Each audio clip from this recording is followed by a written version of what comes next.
Hey everyone, welcome back to Pro Dealer Secrets.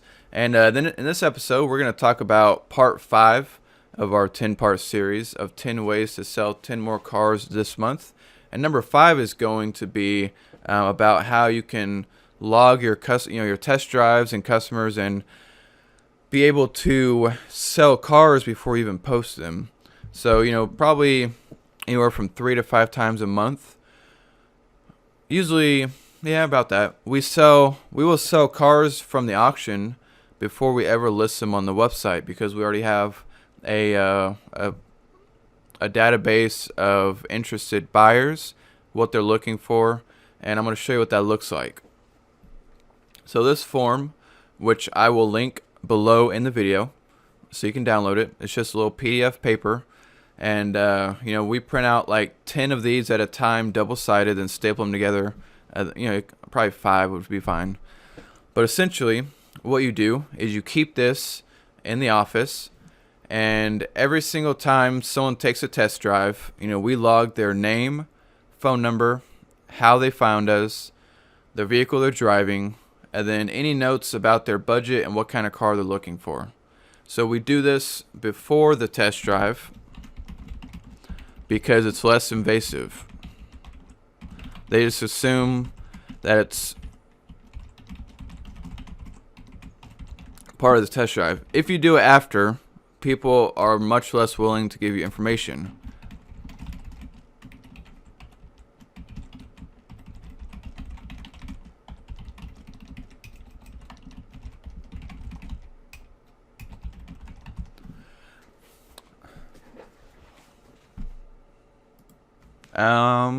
Let me actually modify this because what we do before the test drive, we don't put this on the buyer's log.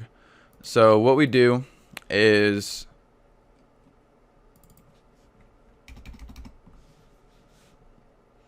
hang on. So before the test drive, copy their driver's license on paper, write their phone number.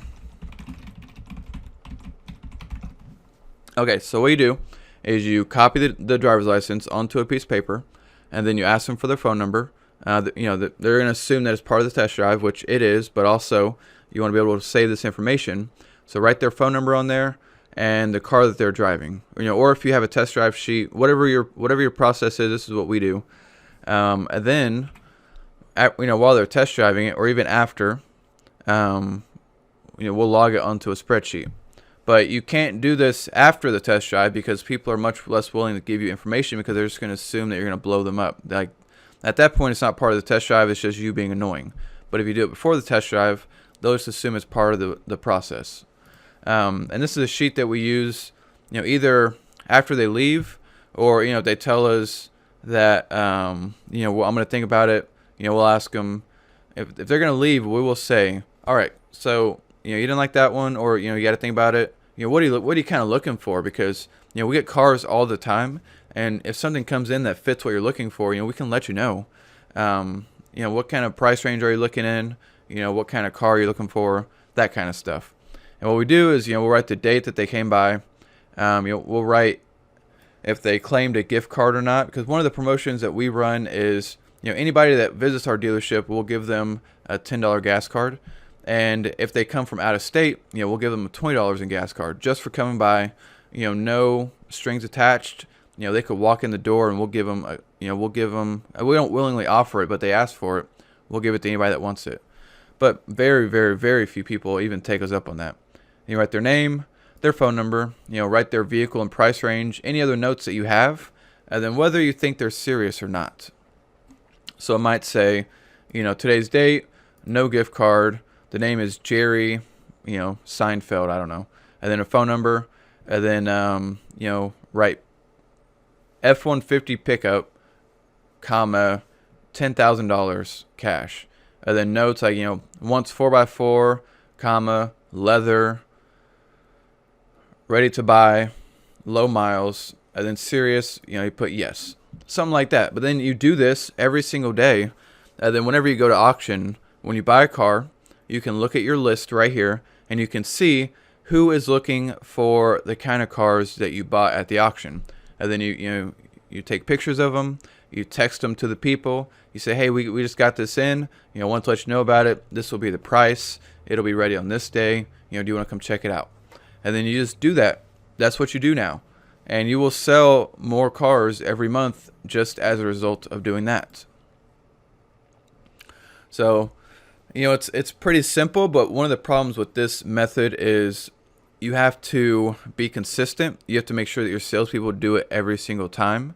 And you have to do it yourself every single time if you're the one selling. But I guarantee you'll sell more cars. It's much easier to sell a car before you ever have to post it or even detail or do anything like that. If you have somebody already ready to buy it. And we get that situation happen a ton. Plus, people will call in and say, hey, do you still have this, Altima online? And you say, no, we actually just sold it. But is that what you're looking for? And they'll say, yeah, I'm looking for an Altima around $4,000. And you'll say, awesome. Well, if we get one, I will let you know. I've got your phone number. So, if we come across any, we will let you know.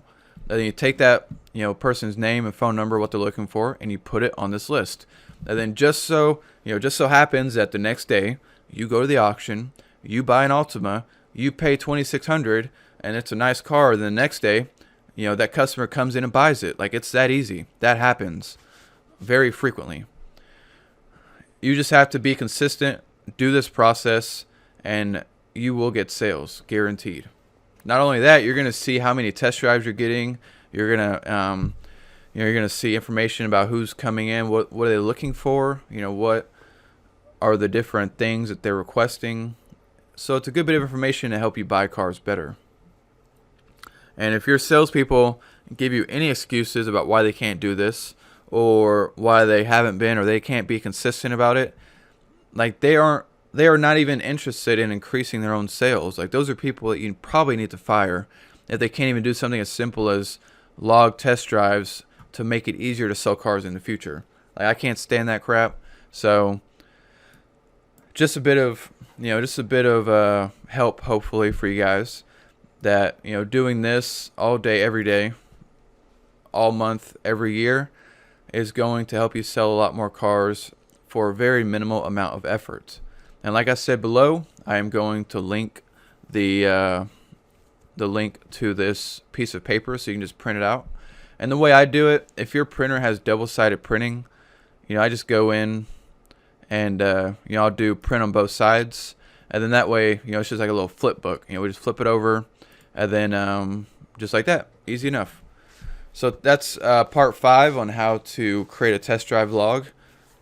And next video, in part 6, we're going to talk about recording your phone calls, having customers text you, and how to disconnect your cell phone from your business if you haven't already. So until next time, we'll see you on the next video. This is Anthony with Pro Dealer Secrets. Talk to you soon.